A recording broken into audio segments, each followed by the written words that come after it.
우리 박수 치고 시작하겠습니다. 자, 지난 시간에 우리가 선택 시대에서 지난 시간에 뭐 공부했었죠? 알파벳으로 하면은 친척. 예, 킨, K, 킨, 네. 친척했죠.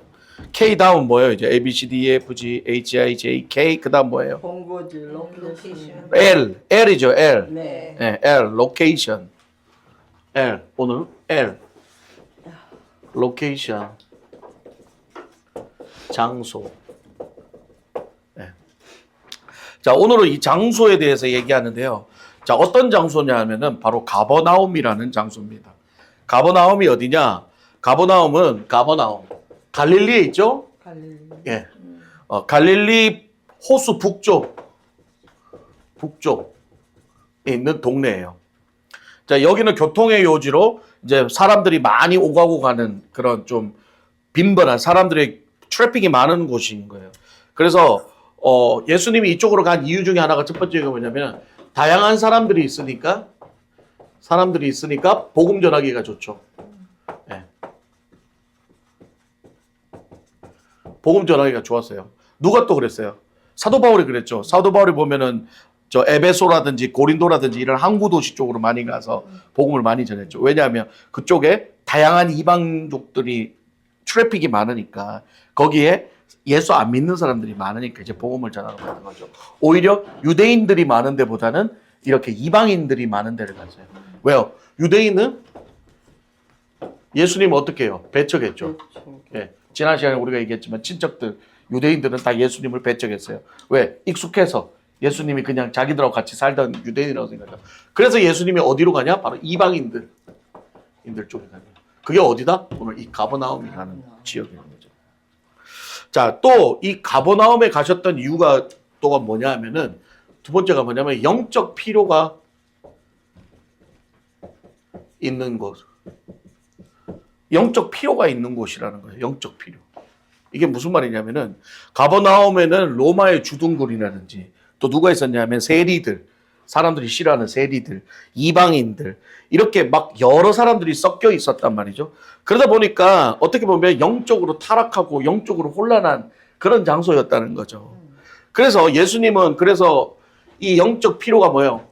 혼란하고 복잡하고 영적으로 혼란하고 복잡한 곳에 예수님이 직접 가셔서 복음을 전했다는 거예요. 그러니까 예수님이 그렇게 얘기했죠. 뭐 많은 곳에, 죄가 많은 곳에 뭐가 많다? 은혜가 많다. 네. 그러니까 죄 많은 곳에 찾아가시는 거예요. 복음을 전하기 위해서. 그리고 세 번째, 지난 시간에 우리 얘기했던 친척, 예수님 나사렛이라는 동네.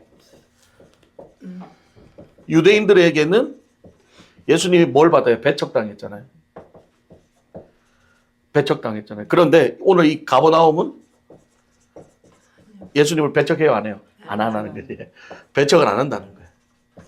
그러니까 다시 말해서 예수님을 반겨주고 예수님을 인정해주는 자리에 예수님을 가서 또 복음을 전하기 했고, 지난 시간에도 말했지만 예수님을 인정하지 않고 예수님을 배척하는 그런 장소에서는 오히려 이적도 안 행하시고 조금 뭐 하고 잘 안 하셨다는 거예요.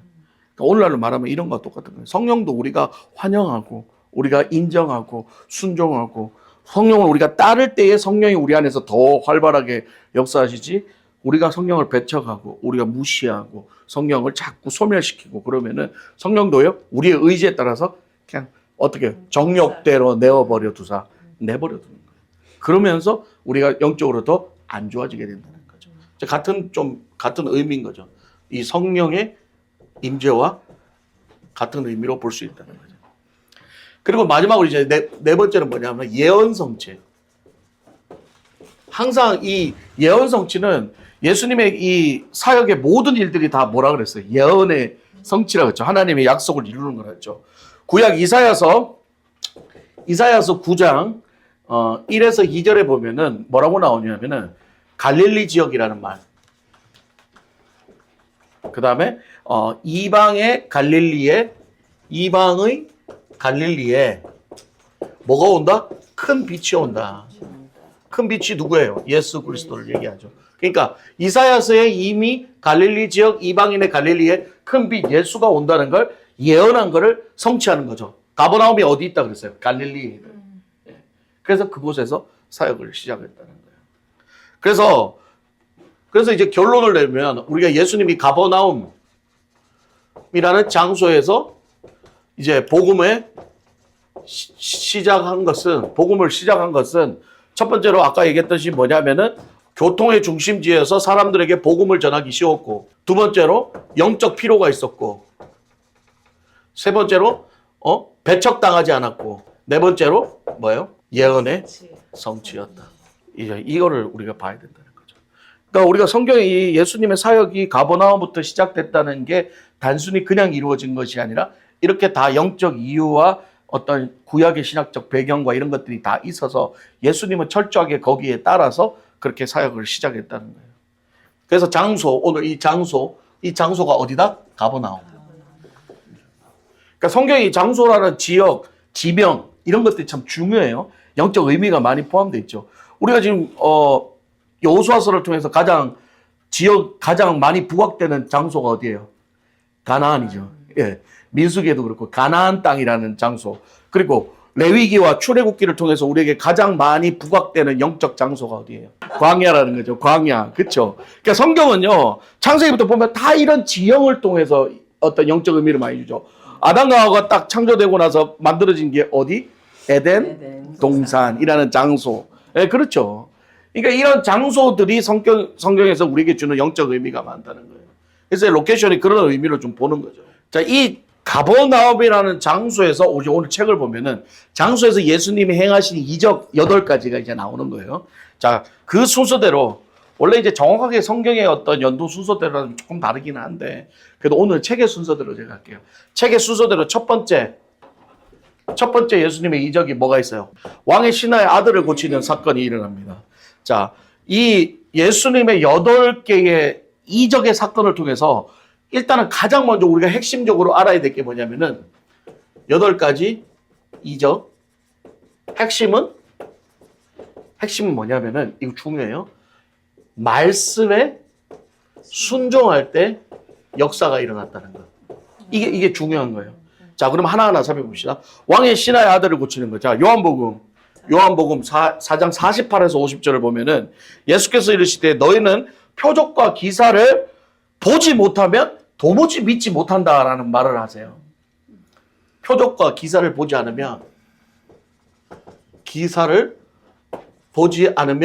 안 믿는다. 예수님이 이 말을 하시거든요. 이게 뭐예요? 자꾸 눈에 보이는 것만 믿으려는 거죠. 눈에 보이는 현상 가지고 예수를 보려는 거예요. 그러니까 예수님은 그래서 도마부로도 뭐라고 했어요? 보지 않고 믿는 자가 복되다. 그래서 여기서 이제 첫 번째 기적. 왕의 신하의 아들을 고치는 기적에서 예수님이 아들을 고치는 것을 그 아버지에게 보여줘요? 안 보여줘요? 안 보여줘요. 49절에 신하가 이르되 주여 내 아이가 죽기 전에 내려오소서라고 얘기했을 때 예수께서 이르시되 50절에 가라 네 아들이 살아있다 하시니 그 사람이 예수께 하신 말씀을 믿고 가더니 예수의 말씀에 무슨 말씀? 네 아들 살았다. 네 아들 지금 살았다라고 말만 한 거예요. 뭘 말했어? 말만 한 거죠. 그때 그 왕의 신하, 그러니까 그 죽은 아들의 아버지가 그걸 어떻게 믿어요? 라고 말 안 했죠. 그 사람이 뭐라고 얘기해요? 믿고 갔더니. 자, 이게 헬라어로 이걸 해석하면 뭐냐? 믿고 순종했더니. 예. 그랬더니 아들이 진짜로 어떻게 해요? 살았다는 거죠. 이게 이제 중요한 포인트인 거예요. 예수의 말씀만 듣고도 우리는 믿어야 되는 거예요. 할렐루야. 야, 예수님의 말씀은 성경을 통해서 우리에게 지금까지 얘기하시고 주의 종을 통해서 지금까지 우리에게 쏟아지고 있어요. 중요한 건 뭐예요? 우리가 믿어야 되는 거예요. 못 믿는 사람들이 자꾸 뭐 해야 돼요? 귀신 당하는 거 보여주세요. 병자 고쳐주는 거 보여주세요. 자꾸 그런 거 봐야 믿겠다 하는 사람들이 믿음이 연약한 거고 그게 무조건 잘못됐다는 건 아니에요. 그러나 그게 믿음이 연약한 어린아이와 같은 거죠. 말씀만 가지고도 믿어야죠. 네. 이 왕의 신하는 말씀만 가지고 믿고 갔더니 아들이 고쳤잖아요. 네. 그게 중요한 거예요. 보지 않고 믿는 믿음이 중요한 거예요. 보지 않고. 보지 않고 있는 믿음. 이게 진짜 우리에게 중요한 거예요. 우리가 지금 천국을 보고 믿습니까? 안 보고 믿습니까? 예수님 보고 믿어요? 안 보고 믿어요? 하나님 보고 믿어요? 안 보고 믿어요? 그렇죠. 하나님 안 보인다고 없다고 얘기할 수 있어요? 우리가? 아니죠. 믿음이 없으면 없다고 얘기할 수 있어요. 잘 모르겠는데 긴가민가. 근데 우리 안에 믿음이 확실히 있다면 어떻게 돼요? 하나님 있어요? 없어요? 있어요. 그러니까 의심 하나도 안 하고 얘기해요. 예수님 있어요? 없어요? 있어요. 봤어요? 아니요. 근데 말씀으로. 아멘. 그렇지요. 그거죠. 말씀이 내 안에 들어왔기 때문에 할렐루야. 그러니까 내가 믿어지는 거고 믿어지니까 뭐 어떻게 해. 그러니까 예수 믿는 사람 진짜 믿음 있는 사람한테는 예수 없다고 말하는 게 더 힘들어. 할렐루야. 그렇죠? 예수 없다고 말하는 게 더 힘들어. 그 예전에 예수 믿는 것만으로도 목숨을 내놓은 사람들이 예수 안 믿는다 하면 살려줄게 했는데도 어떻게 해요? 차라리 죽이라. 예수님 믿는 나는 예수님이 있다. 차라리 죽이라 이거예요. 예. 그게 뭐예요? 진짜 믿음이라는 거죠. 보고 믿는 믿음은 흔들릴 수 있다는 거예요. 그러나 보지 않고 믿는 믿음은 흔들리지 않는다. 진짜 믿음이기 때문에. 그죠? 예. 그러니까 예수님의 이 말씀의 권위, 능력. 그래서 요한복음 뭐예요? 말씀이 육신에 의해 온 게 누구다? 예수 그리스도라는 거예요. 예수 자체가 말씀인 거예요. 그러니까 그걸 믿으니까 기적이 일어나는 거죠. 예. 그리고 믿음은 항상 제가 그랬잖아요. 믿음은 항상 뭐예요? 내가 믿는 의지가 있어야 되는 거죠. 의지도 있어야 된다는 거죠. 나는 믿기 싫은데 믿게 해보이소 하면 안 된다는 거예요. 믿게 해보이소 하면 안 된다는 거예요. 예. 내 의지와 하나님의 믿음이 합쳐졌을 때 진짜 믿음이 생긴다는 거죠. 예. 그거 중요한 거예요. 예. 그리고 또 뭐가 있냐? 하나님이 이 땅을 창조하실 때 뭘로 창조하셨어요? 말로 창조하셨잖아요. 이 말은 뭐냐? 하나님의 말씀, 예수의 말씀, 하나님의 말씀은 뭐예요? 시와 공간, 초월. 시공간을 초월해서 어떤 역사가 일어난다? 창조의 역사가 일어난다는 거죠. 네. 이 하나님의 이적인 거죠. 예수님의 사역에 보면은 뭐예요? 바람아 잠잠하라. 가가지고 예수님 물을 막 퍼내고 막 이러진 않았잖아요. 말 한마디 맞아요. 바람아 잔잔하라 그때 고요해지고. 그 말씀으로 역사하시는 거예요. 말씀으로. 하나님의 말씀으로 역사하는 거죠. 자, 두 번째 사건 또 뭐예요? 베드로와 어부 사건. 자, 이거는 어디 있는 거예요? 누가복음 5장 8절이죠. 누가복음 5장 8절에 베드로하고 그 주변 사람들이 막 신나게 낚시를 하는데 고기가 잡혀요, 안 잡혀요? 하나도 안 잡히죠. 하나도 안 잡혀요. 밤새도록 잡았는데도 한 마리도 못 잡아. 그때 예수님이 나타나가지고 뭐라 그래요? 말씀하시잖아요. 어떻게 해요? 어디다 그물을 던져라고 말씀을 하시죠. 예수님이 그렇게 말씀을 했더니 그 사람들이 어떻게 해요? 아까도 밤새 내가 그물 던졌던 데인데 고기 안 잡혔는데 쓸데없는 소리 하지 마세요 하고 쓸데없는 소리 하지 마세요 그러고 순종 안 했으면 고기 잡혔을까요? 안 잡혔을까요? 안 잡혔죠. 비록 자기들이 밤새도록 해도 안 잡힌 데였지만 예수님이 지금 금방 거기다 던져라고 말씀하시는 순간 그 말씀에 그 예수의 말씀에 순종했더니 어떻게 해요? 고기가 가득 잡혔는 거죠. 여기도 마찬가지죠. 예수의 말씀에 베드로와 그 사람들이 순종했더니 고기가 잔뜩 잡히는 거예요. 몇 마리 잡혔고? 153마리 잡혔죠. 예. 그거죠. 이게 하나님의 말씀, 예수의 말씀에 순종했더니 기적이 일어나는 거죠. 이게 성경의 패턴 똑같아요. 하나님의 말씀에 순종하면 전쟁에 이겨요, 져요? 이기는 거죠. 그렇죠. 왜? 전쟁의 승패는 하나님 앞에 달려있는 거예요. 마찬가지인 거죠. 예수의 말씀에 베드로가 순종하고 그물을 던졌더니 물고기가 153마리 가득 잡혔다는 거예요. 근데 재밌는 건 뭐냐면요. 이 물고기가 잡히고 나서 베드로의 행동인 거예요. 8절 보면 이렇게 얘기해요. 시몬 베드로가 이를 보고 예수의 무릎에 앞에 엎드려 이르되 주여 나를 떠나소서 나는 죄인이로소이다. 할렐루야. 이게 참 중요한 거예요. 예수의 말씀에 순종했을 때 기적이 일어나는데 여러분 고기 잡는 기적보다 사람이 고쳐지는 기적보다 가장 큰 기적이 뭐냐? 바로 내가 죄인임을 깨닫는 것. 이거는 어떤 기적보다도 큰 기적이에요. 여러분 생각해보세요. 지금 여러분이 하나님 앞에 내가 죄인이라고 인정하는 것 자체가 기적 아니에요? 기적 아니에요? 안 그러면 내가 뭐 잘못했다고, 나 여지껏 뭐 남한테 해코지 안 하고 살았고 난 지금까지 떳떳하게 그렇잖아요. 나는 그렇게 부모한테 교육 안 받았고 난 지금까지 살면서 남한테 해코지 한 적 없고 내가 최대한 남을 도와주고 난 착하게 살려고 노력했던 사람인데 나보고 죄인이라 그러니까 그걸 받아들일 수 있는 사람이 어디 있냐는 거죠. 세상 사람들이 복음을 영접할 때 가장 힘든 게 못 넘어가는 관문 중에 하나가 이거예요. 네, 내가 죄인이라는 거 인정 못하는 거예요.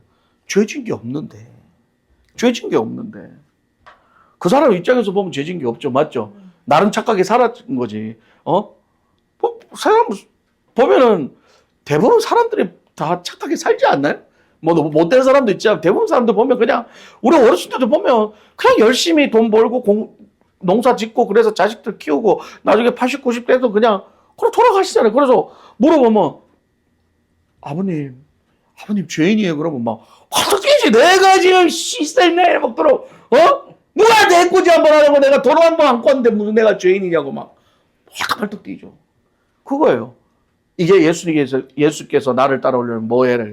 자기 십자가를 지고 그다음 뭐 해서 자기를 부인은 그게 안 되는 거예요. 에? 이게 뭐예요? 자기 부인이죠. 또 어떤 사람 벌레 같은 죄인이랑 벌레라 그 말이 그러면 내가 뭐 벌레 예. 예수님의 입장에서 우리는 벌레만도 못한 건데 이게 기적인 거예요. 그러니까 예수님의 말씀에 순종해서 고기가 많이 잡히는 순간 베드로가 무릎 꿇고 주여 나는 죄인이로소이다라고 말할 수 있었던 게 뭐예요? 예수가 천지를 창조하신 하나님 메시아임을 인정하는 행위인 거죠. 그리고 그 앞에 나는 아무것도 아니라는 걸 인정하는 행위인 거죠. 네. 그래서 이 베드로의 반응이 참 놀라운 거예요. 그 베드로의 반응이 오늘날 우리에게도 똑같이 일어나야 된다는 거죠. 네. 예수님의 기적을 맛보면 예수님의 은혜를 맛보면 우리에게 일어나는 거네요. 꼬꾸라져서 나는 죄인으로소이다 라는 말이 내 입에서 나와야 된다. 그게 우리 예배를 통해서 죄인이라고 말하는 게 뭐예요? 회개인 거죠. 네. 그래서 복음을 영접할 때 가장 먼저 해야 될 게 뭐예요? 회개가 있어야 되는 거죠. 회개의 가장 기본이 나는 죄인입니다라고 시작하는 거죠. 그러니까요. 저희 아버지가 처음 제가 목사 안수 받고 그날 저녁에 제가 아버지한테 내가 아버지를 처음으로 전도하고 싶다고 내 목사가 되고 첫 전도 대상자가 아버지가 됐으면 좋겠다. 그래 알았다. 어떻게 하는데 그래서 아버지가 묻길래 제가 종이를 다 했죠. 영적 기도문을 주고 아버지 이거 읽으시면 된다고. 그러니까 아버지가 믿음이 이제는 받아들일 준비가 안 된 상태에서 읽으라고 하면 있겠죠. 나는 죄인입니다. 하나님 용서하여 주시고 뭐 이거 뭐 어쨌다고 이렇게 되는 거예요. 그런데 본인이 믿을 의지가 있고 분명히 나한테 약속을 했으니까 네가 똑바른 목사가 되면 내가 네 교회는 다니고 나도 예수 믿겠다고 나한테 약속을 했고 언제 목사 받냐고 3년이나 기다렸고 실제로 미국 와서 안수 받는 걸 받고 같이 울면서 본인도 은혜를 받았으니 준비가 된 거잖아요. 그러고 나서 읽어보라고. 아버지가 하나님 나는 못 읽는 거예요. 나는 울어. 울고 아들아 조금만 있다 가자. 울어. 그때 이미 복음이 들어간 거죠. 예. 만약에 그게 없었으면 그럼 나는 죄인입니다. 뭐 다 됐나? 이렇게인데 못 읽어요. 우시더라고. 그리고 한 5분 정도 있다가 다시 읽으면 울먹울먹하면서 쭉 다 읽어나간다. 기도해주고 성경책 선물해주고. 그때 복음이 들어가는 거예요. 예. 그때 믿음이 들어가는 거예요. 믿음이 들어가니까 내가 죄인임을 진짜 인정하게 되는 거죠. 예. 그래서 이 회개라는 게 반드시 필요한 거예요. 자기 부인이 반드시 필요한 거고. 그러니까 베드로가 물고기 잡고 나서 예수님 앞에서 고기 많이 잡게 해주셔서 감사합니다 얘기보다 무릎 꿇고 죄인입니다라고 고백했던 건 바로 뭐예요? 영적 의미가. 예수 그리스도를 진짜 만나게 되고 믿음이 생기면 우리가 죄인이라는 걸 깨달을 수밖에 없다. 인정할 수밖에 없다는 거예요. 무릎 꿇을 수밖에 없다는 거예요. 그걸 얘기를 해주는 거죠. 놀라운 역사죠. 그러면은 여기서 가르치는 죄인이라고 우리가 회개를 하잖아요. 그러면 우리가 불순종의 회개를 얘기를 하는 거예요. 보통 우리 인간으로서의 죄를 많이 지어서 회개를 하는 거예요. 그 회개는 뭐냐? 예수 그리스도를 알아보지 못하고 살았던 죄를 회개하는 거죠. 예. 여러분, 성경에서 가장 잘 아셔야 돼요. 예수님이 우리를 위해 죽으셔야 했던 그 이유의 죄는 뭐냐면, 우리가 하나님과 떨어져서, 하나님과의 관계가, 불순종으로 하나님과 관계가 떨어져서, 우리 마음대로 살아왔던 거를 인정하는 거예요. 그게 죄인으로 인정하는 거죠. 예. 내가 지금까지 살아왔던 자범죄 회개하는 게 아니라. 예. 그래서 여기서 봐요. 만약에 그런 죄라면, 아유, 하나님, 내가 물고기, 내 맘대로 던져서 죄송합니다. 속으로 해서 죄송합니다. 죄인입니다라고 얘기 안 하고 그냥 무릎 꿇고 나는 죄인입니다. 그 죄인입니다라는 내가 예수님을 지금껏 모르고 살았군요. 이제 예수님을 알게 됐습니다라는 그 고백이라. 예? 그리고 두려워. 베드로가 두렵다 그랬어. 두렵고 떨린다는 거죠. 그게 뭐예요? 하나님의 경외하는 거. 그렇죠. 경외죠. 그 두렵고 떨림은 공포가 아니라 경외함이죠. 베드로가 두렵고 떨리는 마음으로 주여 나는 죄인입니다라고 했을 때는 그거는 예수님을 무섭게 생각하는 게 아니라 경외하는 마음이죠. 자, 세 번째 뭐예요? 가버나움 회당에서 귀신 축사. 자, 누가복음 4장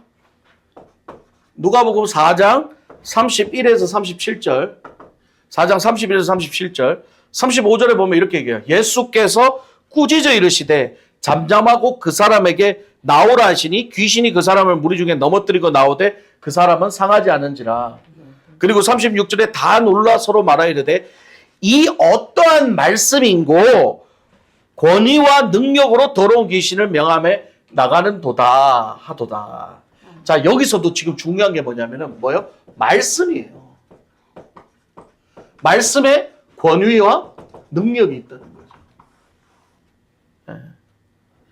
그러니까 우리가 잘 생각해야 돼요. 자, 예수님의 사역 가운데 이 귀신 축사는 엄청나게 많이 나오기는 해요.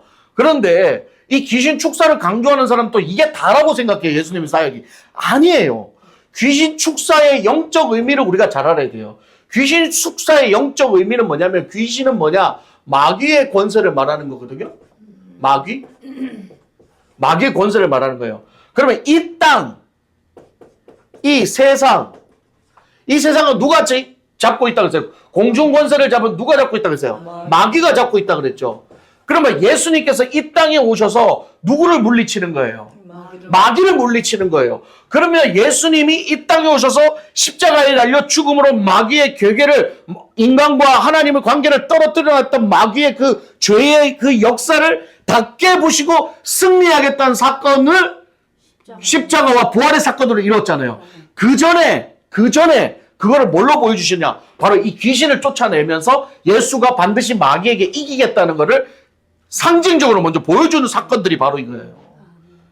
그러니까 단순히 귀신 쫓아나가는 게 중요한 게 아니라 우리는 귀신이 나감으로써 하나님의 나라가 너에게 임했다라고 얘기하잖아요. 귀신이 나감으로써 하나님과 우리에게 죄로 갈라졌던 관계가 다시 회복되고 예수 그리스도가 승리함으로써 우리는 이제 하나님의 자녀가 되는, 마귀의 권세를 물리치고 하나님의 자녀가 되는 권세를 주겠다는 걸 상징적으로 보여주는 게 귀신 축사인 거예요. 근데 그걸 뭘로 하시는 거예요? 말씀으로 하시는 거죠. 그래서 귀신에게 꾸짖고 네가 누구냐, 이름이 뭐냐, 나가라, 그런 말들을, 귀신과의 대화를 많이 하는 이유가 그거예요. 예수님은 심심해가지고 요 속에 뭐 들어간다? 네 이름 뭐야? 군대인데요? 군대 몇 마리야? 이게 아니에요. 네. 예수님이 귀신과 대화를 했던 건 뭐냐면 말씀의 권위. 자, 이게 참 중요한 거예요. 예수님이 귀신과 대화하는 목적은 뭐냐면 바로 이 말씀의 권위와 능력을 나타내기 위한 거죠. 뭐냐? 오늘도 여기 이러잖아요. 뭐예요? 예수께서 꾸짖어 이르시되 잠잠하라. 이게 뭐예요? 귀신을 제어하고 그 말씀의 능력이 귀신도 꼼짝도 못하게 만드는 전능하신 하나님의 능력이다. 그거 가지고 있는 게 예수라는 걸 보여주는 거죠. 잠잠하라 또 뭐 그랬어요? 파도를 바라보며 잠잠하라 그러시는 거예요. 예수님은 똑같은 거예요. 천지 만물 귀신 어떤 것도 예수의 능력, 예수의 말씀의 능력 앞에서는 모두가 무릎 꿇을 수밖에 없다는 걸 이 축사 사건을 통해 보여주는 거죠. 네. 그리고 그 사람이 나오라 하는 거예요. 왜? 사람 안에 들어가서 사람을 쥐고 아프게 하고 고통스럽게 하고 정신 나가게 하고 그게 누가 한다는 거예요 지금? 마귀의 건세, 귀신의 세력들이 한다는 걸 보여주는 거죠. 그러니까 나가라는 거예요. 나가라는 말이 뭐예요? 그 사람과 separate, 떨어지라는 거죠. 마귀 새끼는 하나님의 자녀하고 떨어져야 된다는 거예요. 그리고 누가 들어가야 된다는 거예요? 성령이 들어가야 되는 거예요. 할렐루야. 그걸 보여주는 사건인 거죠. 네. 그러니까 무리 중에 넘어뜨리고 그 사람은 상하지 않아요. 이거는 오늘도 귀신 쫓으면 뭐 차이 보셨죠? 이렇게 깨끗하게 다 넘어가잖아요. 그래서 성경에 있는 거예요. 그러면 이제 우리가 어떻게 해야 되냐? 말씀대로 해야 되는 거예요. 말씀의 능력으로. 그러면 어떻게 해야 돼요? 예수님도 시험 당할 때 뭐라 했어요? 하나님의 말씀으로 이긴다 그랬잖아요. 우리도 귀신 쫓을 때부터요. 더러운 귀신아 나가! 예수 그리스도의 이름으로 할렐루야. 예수 그리스도의 능력의 이름으로 내가 너에게 명하노니 귀신은 나갈지어다. 아멘. 그러면 되는 거야. 그런데 막 붙잡고 머리를 잡고 뭐 슈대를 잡고 뭐를 뿌리고 쌩 난리를 치기는 거는 오버액션. 그게 뭐냐? 자꾸 눈에 보여주기 위한 뭔가 이렇게. 그러니까는 좀 이상한 이단들은 막 쇼를 하잖아요. 요즘 그 누구야? 쇼를 하잖아요. 전도자 박 무슨 그 애 있거든요. 그 친구는 아이돌처럼 해가지고 영어로 뭐 제이스 쇼 이렇게 막 진짜 그렇게 하더라니까.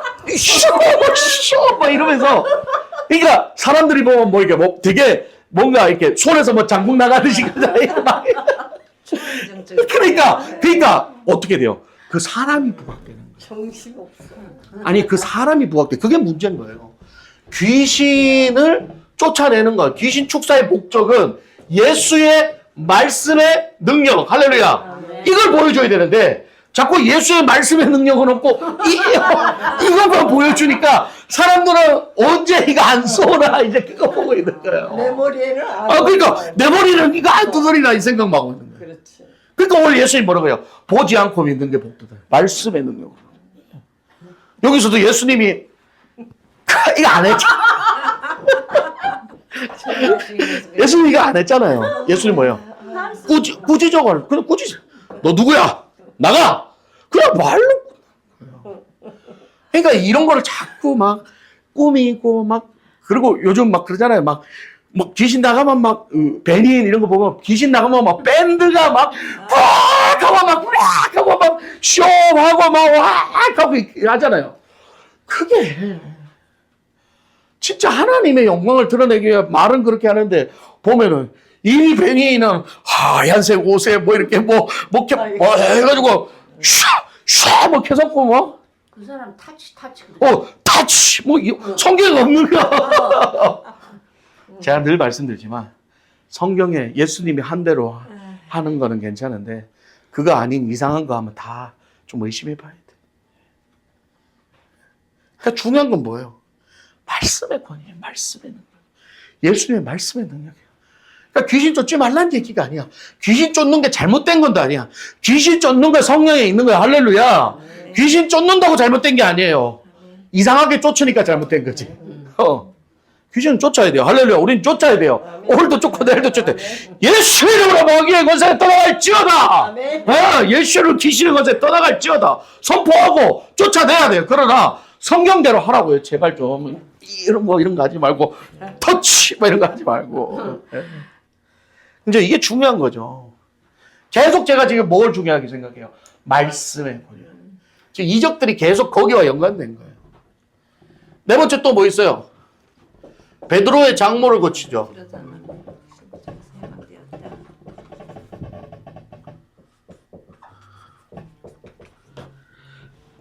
베드로의 장모 고침 사건이에요. 자, 누가복음 4장 38에서 39. 여기도 똑같아요. 예수께서 39절에 예수께서 가까이 가서 열병을 꾸짖으신데 열병이 떠나가고 여자가 곧 일어나 그들에게 수종드니라. 열병을 어떻게 했어요? 꾸짖었잖아요. 꾸짖었잖아요. 그것도 뭐예요? 바로 말씀의 권인 거죠. 도대체 예수가 뭐길래 병을 꾸짖을까? 여러분, 꾸짖다는 거는 뭐예요? 누가 높은 사람이 아랫 사람을 꾸짖지 아랫 사람이 윗 사람을 꾸짖지는 않잖아요. 그러니까 창조주, 이 땅을 만드신 창조주며 신이신 예수 그리스도의 영이 그 열병을 일으키는 악한 세력을 어떻게 꾸짖으시는 거죠. 이게 뭐예요? 말씀의 권위, 능력을 보여주는 거죠. 그랬더니 찍소리 안 하고 어떻게 해요? 열병이 떠나갔다는 거예요. 열병이 뭐예요? 오늘 말로 감기예요, 감기.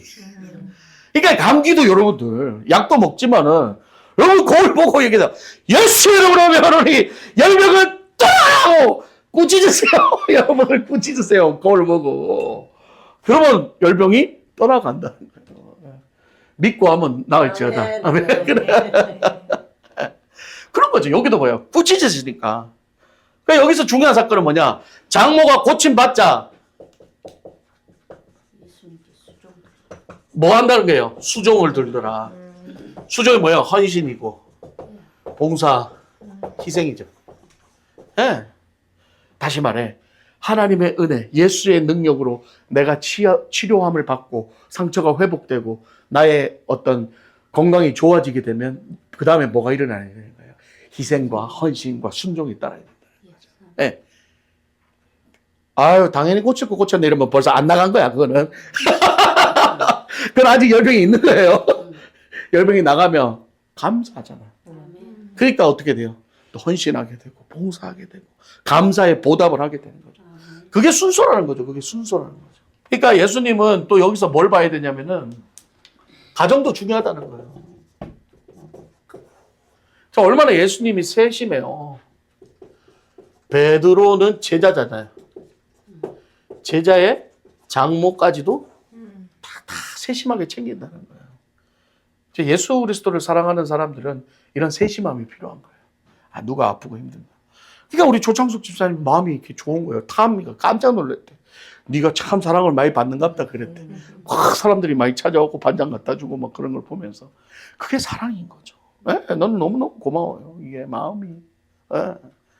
그 창숙 집사님도 나한테는 죽는 소리 하면서 하지만 그래도 여러분들한테 고마워하는 거예요. 그러게요, 목사님, 뭐, 내가 뭐라고 이렇게 뭐 사람들이 다 찾아와가지고 막 감동이. 네?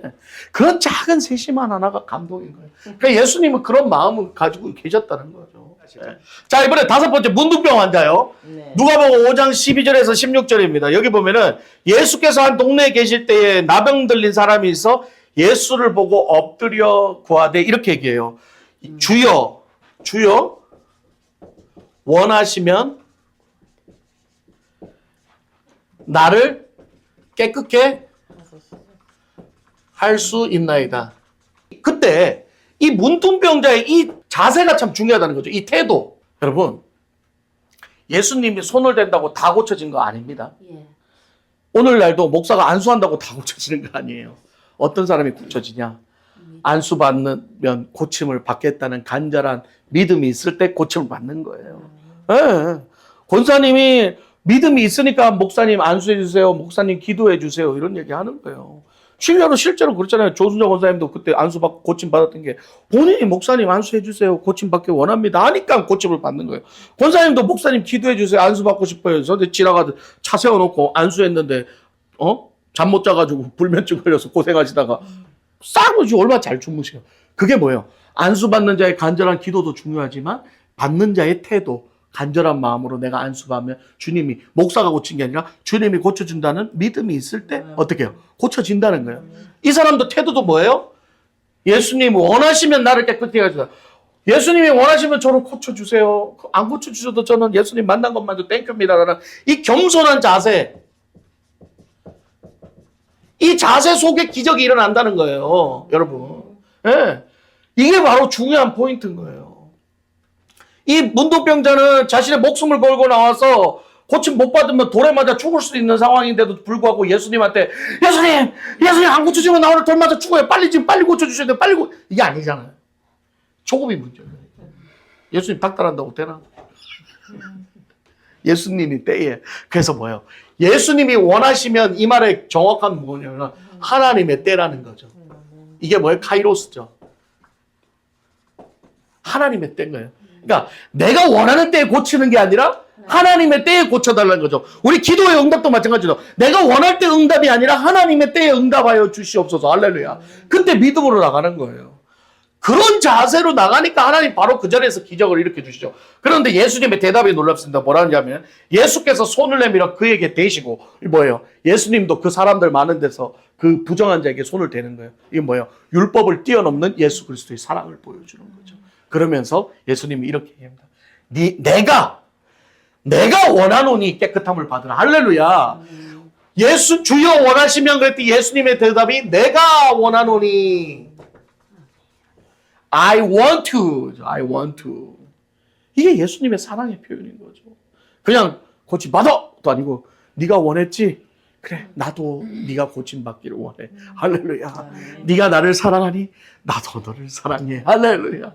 여러분이 하나님께 예수님께 어떻게 사랑을 고백하고 어떠한 자세로 나가냐에 따라서 우리 하나님도 여러분에게 동일하게 그렇게 대해 주시는 거예요. 그게 하나님의 사랑이라는 거죠. 오늘 이 사건을 통해서 우리가 보아야 될 건 이게 뭐예요? 바로 이 율법이 중요한 게 아니라 더 중요한 게 뭐예요? 사랑이라는 거죠. 네. 그리고 나서 말씀 끝에 읽어보면 네가 고침받은 걸 누구한테 보여줘요? 제사장에게 가서 보여주라는 거예요.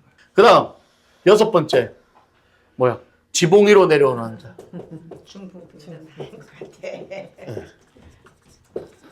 이때 이제 뭐야? 중풍병자가 있었죠. 중풍병자는 뭐예요? 자기 손으로 뭘 못하잖아요. 이렇게 움직일 수 없잖아요. 그때 누가 도와줘요? 4명의 친구가 도와주죠. 예. 이게 찐사랑인 거예요. 예. 여러분, 찐사랑은 바로 이게 찐사랑이에요. 진짜 사랑은 제가 지난번에 얘기했잖아요. 상대방이 아프고 힘들 때, 고통스러울 때 어떻게 하느냐가 진짜 사랑인 거예요. 그래서 세상 말도 그렇잖아요. 잔치는 안 가도 어디는 가야 된다고. 장례는 꼭 가라는 거예요. 아픔과 슬픔을 당한 사람한테는 반드시 가서 위로를 하라는 거예요. 잔치는 못 가도 괜찮은데. 이것도 똑같은 거죠. 우리가 진짜 사랑을 알 수 있냐면은 내 사람이 아프고 힘들고 할 때 그때 어떻게 대하느냐. 평소에 카톡에 한마디 별로 말도 없는 사람들도 신종화 장로님 장례 되니까 심지어 김정민 집사, 이호만 집사님 뭐 다 이렇게 글을 남기잖아요. 왜? 그게 마음이죠. 마음의 표현인 거죠. 그래서 저는 우리 성도들 사랑을 보는 거예요. 아, 말 안 해도 늘 사랑하고 있구나라는 걸 알 수 있게 되는 거예요. 그래서 이 지붕 위로 내려왔던 것, 이 사건은 결국은 뭐냐? 이 공동체의 역할을 보여주는 거죠.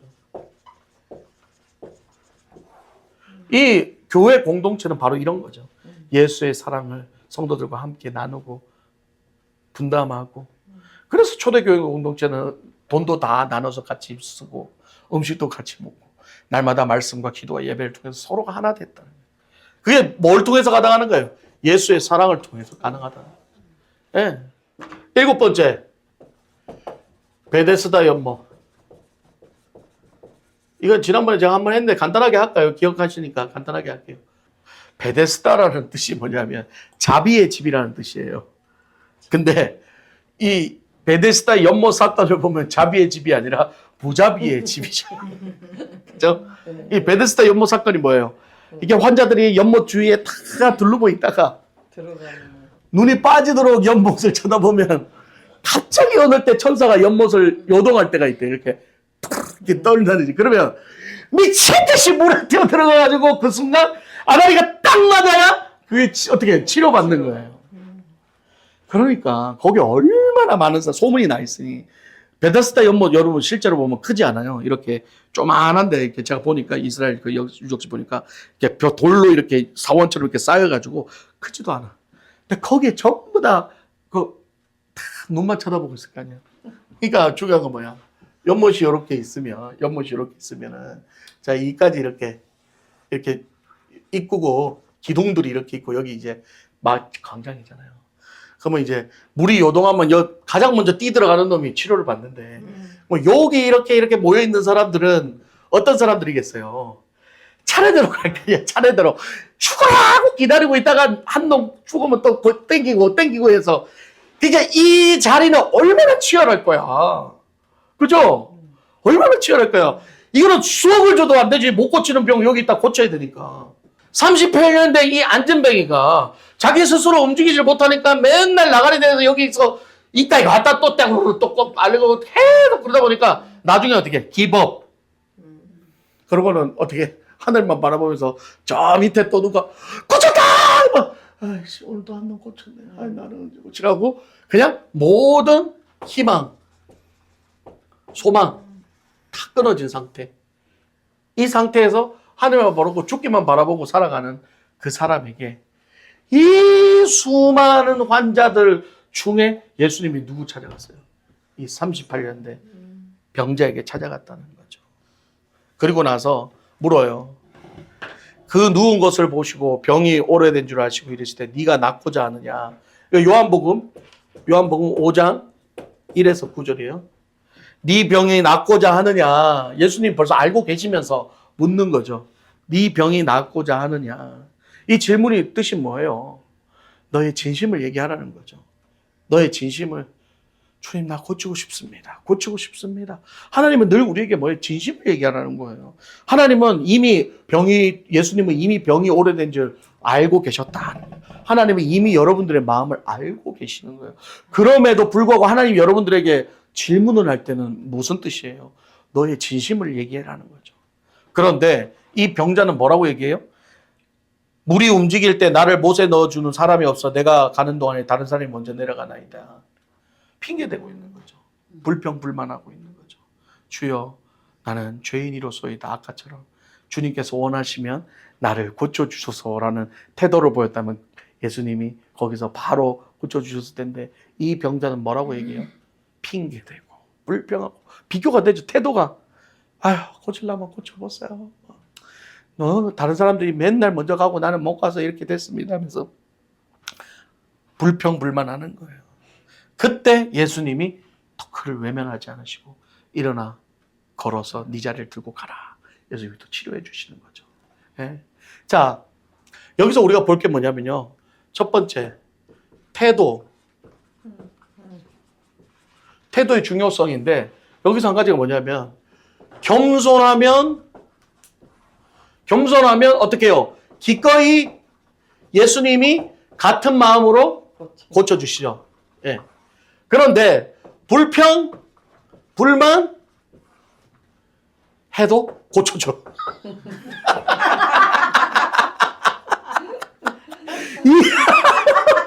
이 하나님 사랑이야. 이스라엘 백성이 불평불만해도 봤잖아요. 고기 주고 불평불만해도 물 주고 다 했잖아요. 하나님 사랑이 이래. 그런데 여기서 우리가 뭘 봐야 되냐면요. 아까 봤죠? 주님이 원하시면 나를 고쳐주겠나이다 했더니 나도 네가 고침 받기를 원한다라고 표현했지만 여기서 뭐래요? 1절 없죠? 야 들고 이러가. 그러니까 이심전심인 거야. 내가 주님한테 어떻게 대해야 했다 주님도 나한테 어떻게 하는 거예요. 저 새끼 좀 고쳐주기는 싫은데 저 또 어떻게 고쳐 불쌍하기도 하고 그러니까 야 들고 이러가. 이거라. 야 나도 네가 고치기를 원한다. 야야 나도 원했다. 이거 태도가 다르잖아요. 중요한 건 뭐냐? 우리의 태도가 좋으면 주님의 태도도 할렐루야. 아멘. 우리에게 좋고 하나님 고쳐주긴 하지만 아유씨 뭐라 고치라. 이왕이면 우리가 어떻게 될까요? 이왕이면 주님한테 잘해서 주님이 우리를 기쁨으로 고쳐주게 할렐루야. 우리 기도도 마찬가지고 주님한테 대하는 태도도 똑같은 거예요. 이거죠. 근데 보세요. 이 사람은 가서 제사장에게 알리라 그랬더니 아까 문둥병 환자는 제사장이 알려가서 알리고 막 다 전하잖아요. 근데 이 38년 된 사람은 나중에 누가 고쳤나 했더니 몰라? 이게 태도가 중요한 거야. 네. 정말 고침받기를 간절하게 원해서 주님이 원하시면 고쳐주셔도 안 고쳐도 감사합니다. 이 마음으로 응답받고 고침받은 사람은 그 은혜를 늘 잊지 못하고 누가 고쳐줘서 예수가 고쳐줬지. 그런데 사람들이 맨날 지들끼리 나더라고 나는 못 돌아가지고 38분 동안 이러고 있어요. 근데 야, 나 걸어가. 이러지, 하면서 가가지고는 야, 니 누가 고쳤어? 했대.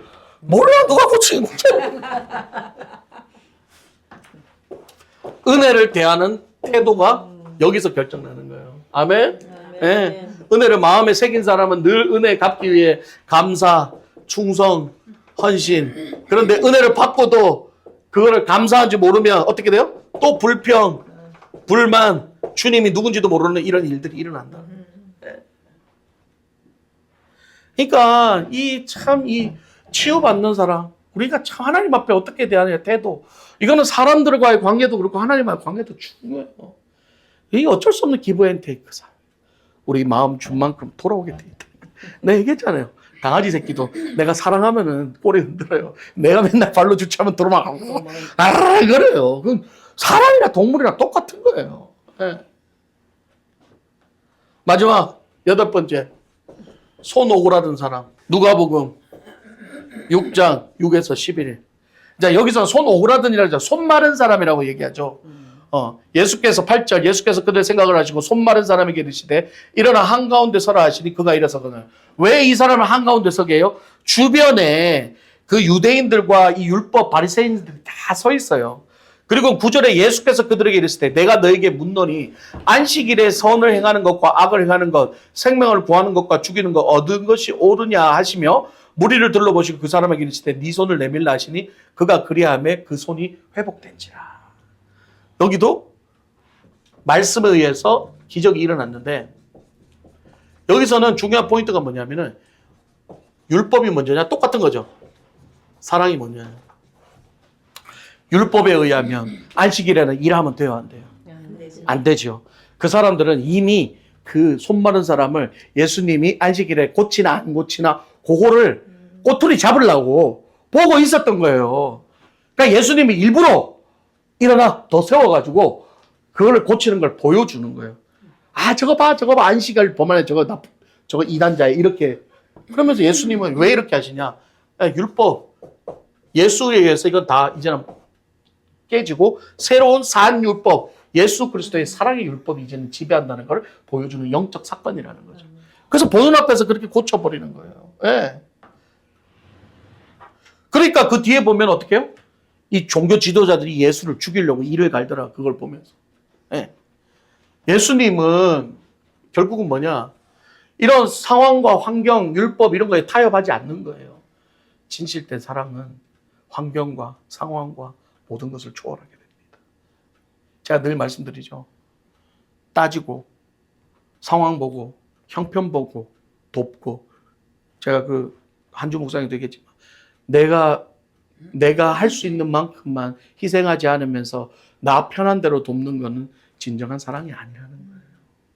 진짜 사랑은 나를 희생하고 내가 낮아지고 내가 손해보면서도 사람을 도울 수 있다면 돕는 게 진짜 사랑이고 그게 예수의 사랑이라는 걸 보여주는 거예요.